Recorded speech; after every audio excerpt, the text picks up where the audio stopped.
Olá, voltando, né? Travou a minha câmera e eu acabei percebendo bem tempo depois, mas voltando, e a nossa aula de hoje vai ser aula, né, gente? Eu tenho muito conteúdo ainda pela frente, e se eu não conseguir terminar, eu vou continuar na próxima aula e assim a gente vai desenvolvendo. Porque eu estou tentando condensar conteúdos de 4 aulas em 1 hora, tá? Então vamos lá. Voltando então ao nosso Charles Chaplin, quando eu dizia para vocês sobre a pessoa ser uma parte da engrenagem do nosso local de trabalho. E aí eu voltando para o nosso amigo Freud, eu dizia sobre a histeria de conversão e a fazer com que a pessoa se sinta parte da sua empresa. Freud também nos ajuda a entender o id, o ego e o superego, né? Como vocês já entenderam. O id representando o núcleo primitivo da personalidade, as informações, os impulsos mais básicos que estão guardados ali. O ego é a consciência que vai se formando a partir do contato do mundo. E o superego, a aquisição das regras sociais, daquilo que a gente entende como certo e errado e como que isso influencia dentro da empresa. Vou ter que avançar um pouco mais, porque senão a gente vai ficar 4 horas aqui, eu vou ter que fazer 4 vídeos. Diferenças individuais de personalidade, nós temos a teoria humanista, eu falei de 2 psicólogos na última aula, que foi o nosso amigo Frankl e também a teoria do amor, lá, a arte de amar. E aqui nós temos então Carl Rogers, indicado ao Prêmio Nobel de 1987. Sua linha de estudo, a pessoa é um ser cujo núcleo básico da personalidade tende à saúde, precisando estar aberta às experimentações de uma vida feliz. Os 3 pilares de uma vida feliz que leva à saúde seriam a consideração positiva e incondicional, amor pelas pessoas independente de como elas são, a empatia, conseguir se colocar no lugar do outro, e a congruência, que é a figura do terapeuta como perfil empático e amor incondicional, lidando com os pacientes com naturalidade. Então, são as fórmulas de se conseguir a felicidade. A emoção e a inteligência, de Goleman, como conceito de inteligência emocional, capacidade de criar motivações para si próprio e de persistir num objetivo apesar dos percalços, de controlar impulsos e saber aguardar pela satisfação dos seus desejos, de se manter em bom estado de espírito e de impedir que a ansiedade interfira na capacidade de raciocinar, de ser empático e autoconfiante. Olha que legal, gente. Lembram que eu acabei de falar da lei da compensação de Freud? Quando Freud vai dizer assim, mas eu só trabalho por causa do salário, né? O que compensa eu estar aqui é o trabalho.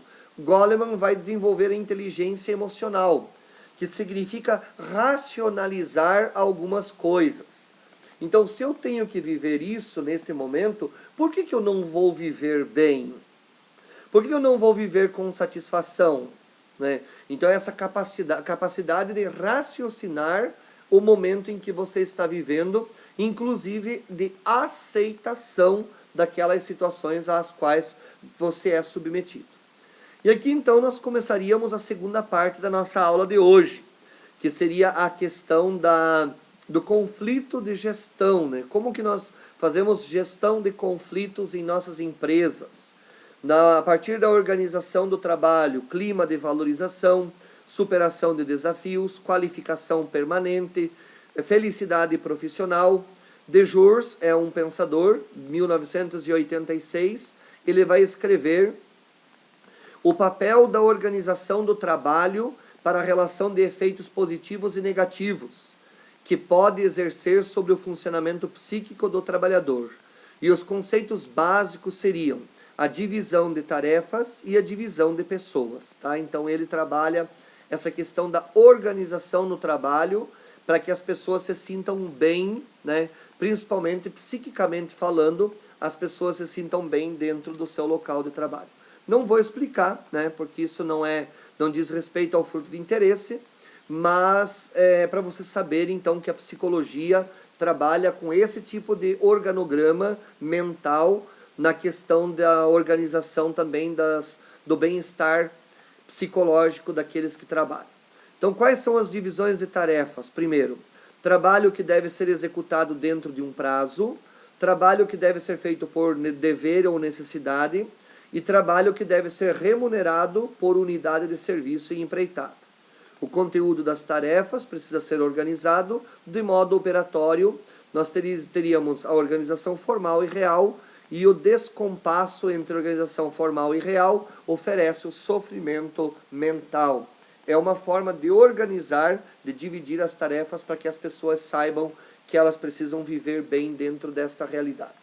Aí nós temos um outro organograma que diz: se você, no teu trabalho, pende para o controle, para o domínio, para a exploração, né? Se você pende para o isolamento, humilhação, deboche, acúmulo, pressão, ameaça, se você vive para a vontade do outro, aliena o seu desejo, condiciona o teu livre-arbítrio, pode ter certeza, você está condicionado a ser um doente no teu local de trabalho. Imperfeito, indefectível, né? Então é preciso que as relações humanas melhorem essa condição de trabalho. Quais são os sintomas e as defesas que podem acontecer dentro do trabalho para que resultam em enfermidade? O sofrimento, né, patogênico, criativo, ético, o sofrimento de quem está lá, mas que não gosta do que está acontecendo, está vendo um funcionário sendo explorado e não pode fazer nada. Isso às vezes os encarregados acontece, né? Mas enfim, não é conteúdo para a aula de vocês. Desprazer, tensão, fadiga, descompensação de acordo com estruturas psíquicas e a síndrome de burnout, que nós vamos ver na próxima aula. Algumas imagens que ajudam a perceber como que o trabalho pode ser um local de sofrimento e tristeza, muita informação, tecnologia que não dá certo, os sofrimentos paralelos, o tempo, para vocês analisarem ali, né?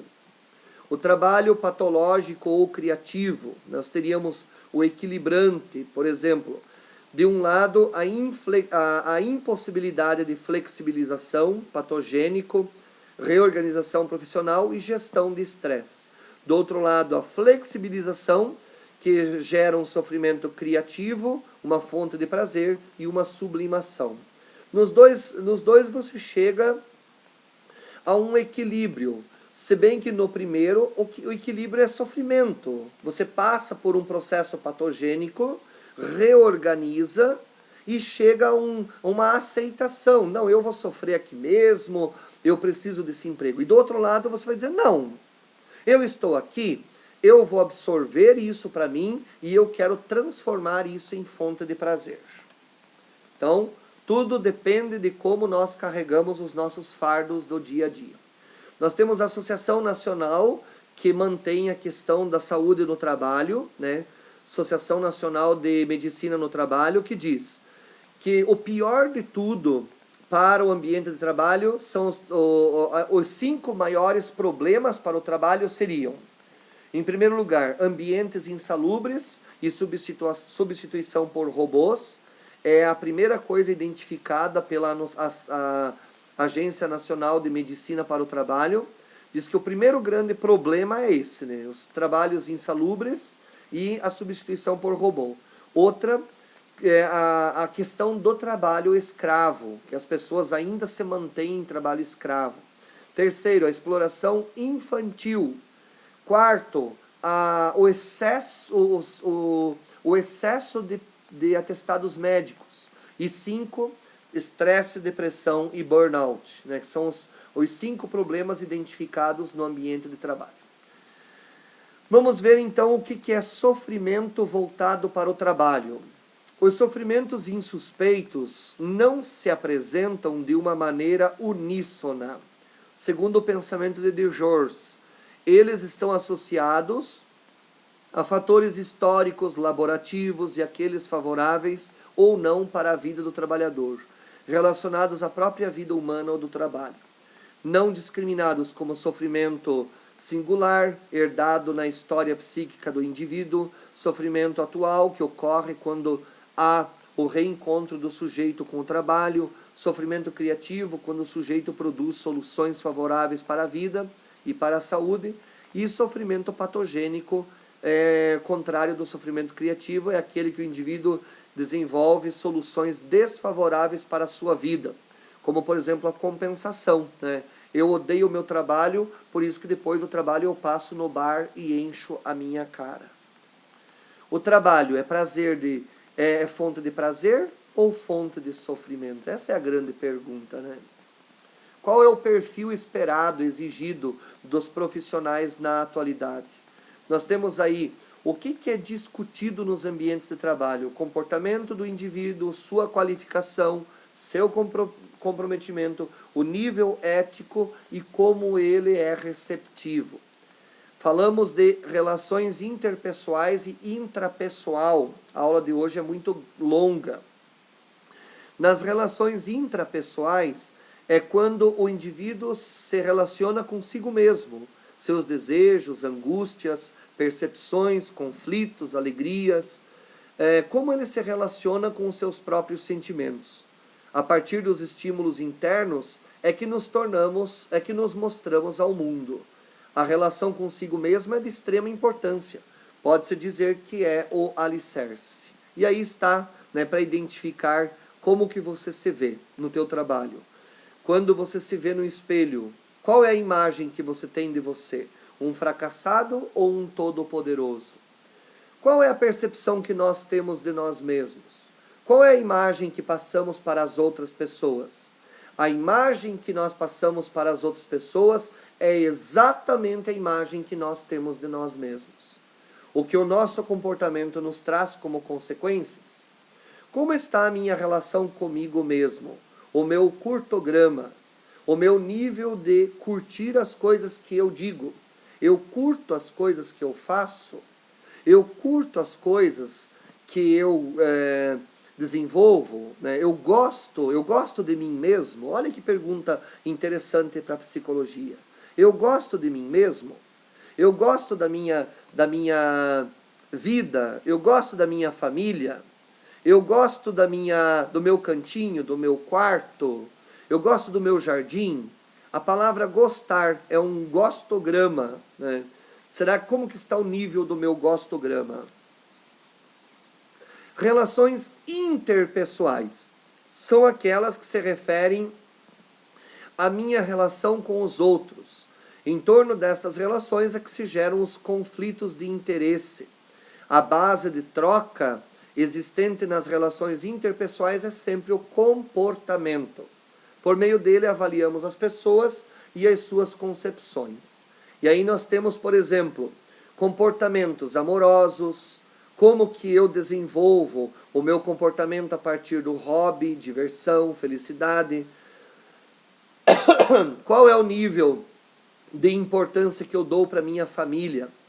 Nesta mandala que está ali, eu poderia pedir para vocês escreverem qual é, como se fosse uma pizza, qual é o tamanho da fração que você dá para a tua vida social, para a tua espiritualidade, criatividade, para a tua contribuição social com o mundo, com a natureza, e aquelas outras perguntas que estão ali que eu não vou ficar lendo.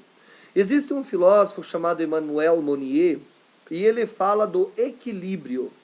Para Monnier, uma pessoa só é feliz quando ela consegue um equilíbrio entre 4 pontos, ou 4 vértices. Quais são esses 4 vértices? A relação do eu comigo mesmo, a relação do eu com o outro, a relação do eu com o mundo e a relação do eu com a divindade. Quando existe um desnível na relação do eu comigo mesmo, já dei essa aula para vocês, incorre em desequilíbrio. E assim por diante para todos os outros.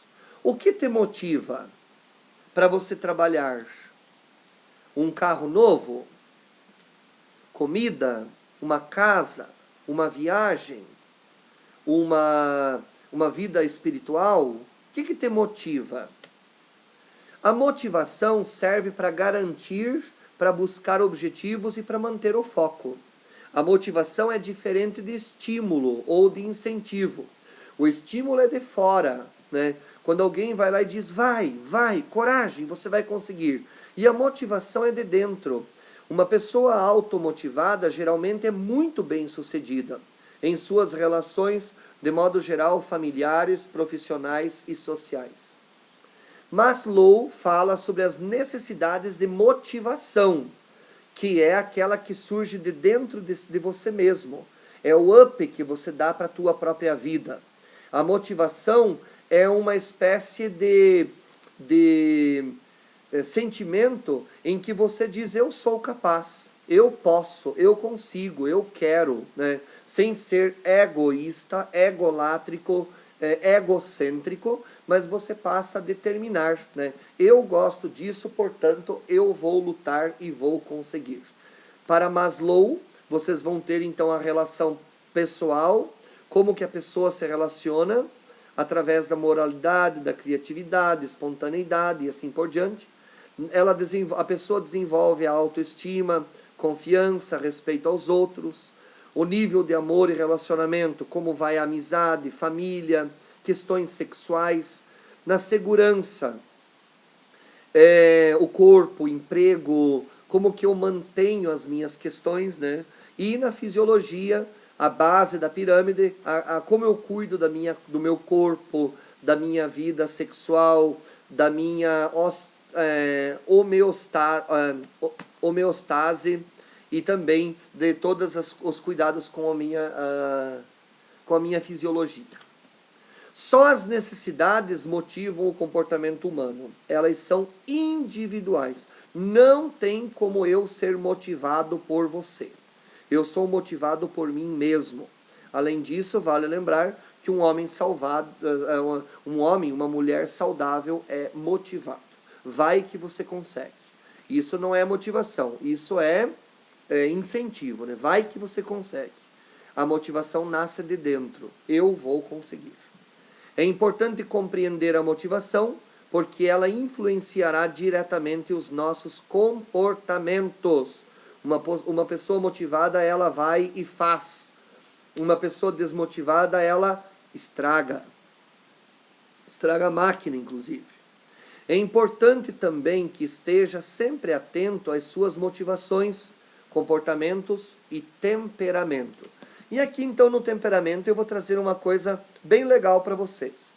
Qual é o teu temperamento? Você, pela tua definição, você é sanguíneo, colérico, fleumático ou melancólico? Qual das três, aliás, qual das 4 características você consegue viver melhor? O sanguíneo, pessoa que se reconhece pela vivacidade, por ser ativo, alegre, com uma vontade de viver. Caminha de modo desenvolto, seus músculos são ágeis, o modo de falar é vivaz, o olhar é aberto, os sofrimentos ocupam parte importante da sua vida. Os pontos favoráveis é comunicativo, simpático e compreensivo. Os pontos desfavoráveis é indisciplinado, exagerado, impulsivo e barulhento. Chama eu. Eu me encaixo em tudo dessas características. Portanto, eu sou sanguíneo. Você? Vamos ver até o final. Uma pessoa colérica é uma pessoa brusca, enérgica, irritável. Por qualquer coisa ela fica brava. Despreza tudo aquilo que é delicado e sensível. Seu comportamento também é o mais enérgico. Seus músculos são esticados, enrijecidos. O rosto é teso. O olhar frequentemente fixo e os lábios fechados. Seu modo de falar é veloz, sintético. O tom de voz é geralmente um pouco alto. Privilegia o movimento e não os sentimentos. Inclusive, tende a falar pouco. Pontos favoráveis: é enérgico, independente, prático e audacioso. Desfavoráveis: é sarcástico, impaciente, prepotente, intolerante e insensível. O melancólico prefere permanecer imerso nos sentimentos e reprime quase completamente o movimento. É um sonhador, pensativo, que não encontra alegria na vida e assim tende a procurar a solidão. Seu caminhar é lento, arrastado, seu jeito de falar é monótono. Ele é uma pessoa que nasceu para dizer que a vida é mais ou menos. Nunca está contente. Se choveu, é ruim porque não dá para sair de casa. Se tem sol, é ruim porque está muito quente. Pontos favoráveis: é minucioso, sensível, idealista e leal, confiável. Pontos desfavoráveis: é pessimista, teórico, confuso. O fleumático, igual ao melancólico, é lento, pesado, frequentemente desajeitado, diferenciando-se do melancólico por sua passividade. Seu olhar é sem expressão e o seu modo de falar é lento e incerto. É uma pessoa lenta, seja nos afetos, seja nos movimentos. Diz-se que é acalma e indiferente. É uma pessoa difícil de ser motivada e na tomada de decisão. Necessita pensar longamente sobre tudo. Pontos favoráveis: é calmo, tranquilo, conservador. Pontos desfavoráveis: é temeroso, indeciso e introvertido. Com qual deles vocês parecem mais? Sanguíneo, o louco. Colérico, o bravo. Fleumático, o desconfiado. E melancólico, o triste. Lembro para vocês, assistam, quem não assistiu, já devem ter até lembrado, já vão saber até de qual filme eu vou falar, né? Divertidamente. Claro, assistam. Com qual deles vocês parecem mais? E aqui vocês têm o quadro que ajuda vocês a definir quais são as qualidades e os defeitos do sanguíneo, do colérico, do melancólico e do fleumático. Qual é o meu temperamento predominante? Teste para analisar o temperamento. Então você, né, pode fazer ali e chegar à conclusão e dizer para nós ali no grupo da sala qual deles é o teu. Gente, eu vou parar por aqui, tá? Porque nós temos ainda gestão de conflitos que depende dessa aula. E eu ainda tenho que falar para vocês sobre as questões voltadas para a anomia, heteronomia, né, que eu não falei ainda. Então, rapidamente, anomia é uma pessoa que não tem regras, que não tem leis. Heteronomia, que segue as leis do outro. E autonomia é a pessoa que tem suas próprias leis. Então, esses são... Olha, tudo isso aqui era para nós vermos hoje, tá? Mas já está cansativo, né? Eu já cansei também. Então, vocês assistam essa aula e depois nós vamos conversar sobre isso hoje à noite. Só deixa eu achar onde é que está o autonomia aqui, que eu quero mostrar para vocês. Ah, não, já... Então, não foi nesse slide que eu coloquei. Gente, quando se trata então da pessoa com anomia, que é o conceito da nossa aula de hoje, né, um dos temas a serem abordados, é a pessoa que não aceita as regras, uma pessoa que vive fora daquela regra. Então é uma pessoa que tende a ir parar na cadeia, por ela não ser responsável com as regras e as normas que existem na sociedade. Depois nós temos a pessoa com heteronomia, que ela é submetida às leis dos outros, ela está sempre pensando no que os outros vão achar e vive apenas o que os outros mandam ela viver. E o conceito de autonomia, que é o mais perfeito dos três, é quando a pessoa consegue elaborar a lei dos outros com a sua própria vontade. Certo, gente? Eu vou ficando por aqui hoje, porque deu muita coisa para essa aula. Vou retomar essa aula sobre gestão de conflitos na próxima, quando nós vamos trabalhar também gestão de interesses. Certo? Não consegui vencer o conteúdo dessa aula, fica para a próxima, para que também não fique tão cansativo para todos. Um abraço, nos encontramos à noite, quando a nossa aula vai ser, então, de modo via WhatsApp. Valeu, até mais.